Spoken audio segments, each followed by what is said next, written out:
Moko kuom jotelo malaro kombe siasa e kaunti ma Isiolo keto kokgi e winjruok mar keto kwe e kinde yiero maduong' ma higani. Kane giloso e nyasi manobagi duol matayo yiero ma pacho ka IBC kod duol mang'iyo riwruok mar oganda e pacho ka NCIC, kamishona ma kaunti ma Isiolo Gofri Omoding nowacho ni chuno ni jochung' duto osingre ni gibiro nyayo kwe chieng' yiero nyaka bang' yiero no. Josiasa manoketo kokgi e winjruogno noting'o mago mag Jubilee kod ODM duto mantiere riwruok mar Azimio la Umoja One Kenya Alliance ka bende koro idwaro ni jochung' duto oket kokgi e winjruok machalo kamano.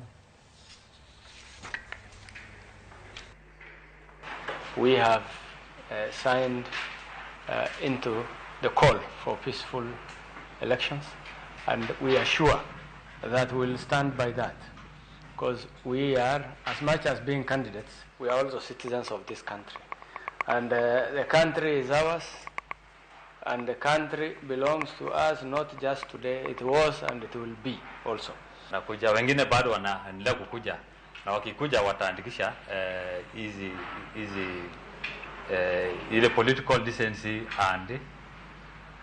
and peace charters, so that we bind ourselves for a peaceful election. Na ile kitu mimi najua candidates ya Isiolo hakuna yule ako violent. What they have conducted their campaigns peacefully, na kuna wachache ambao wanaongea vibaya. Hayo matamshi tunashare na NCIC na DCIA na hatua inachukuliwa. Kuna wengine bila nilisema wataandikisha statement kwa vile wanaongea. Josiasa dek ma e kaunti ma Isiolo dadhogi kod obila mar okwach kich ewi mago maliekore ni gipango kelo chochni e yiero maduong' e kuonde goyo ombulu ma Kubisera kachiel kod dogo gicha mantiere ward Makina kod Cherab.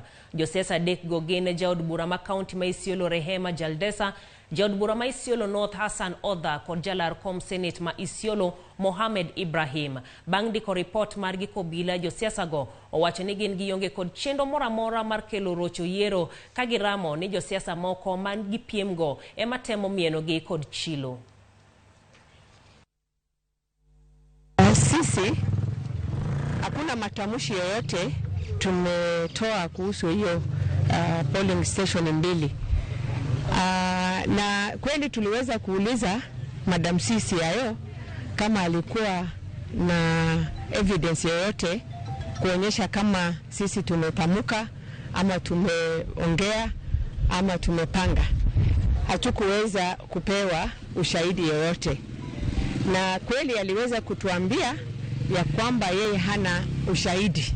Ni maneno alisikia yamesemwa, lakini hawana evidence yoyote.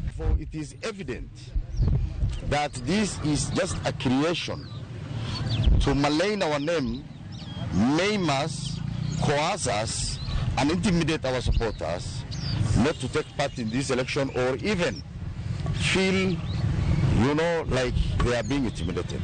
Already our summons that has been issued has created a lot of tension among our supporters across the county. I'm taking this opportunity to appeal to all our supporters in the county to remain calm and peaceful. Nothing is going to take back our resolve to reclaim these seats in this general election.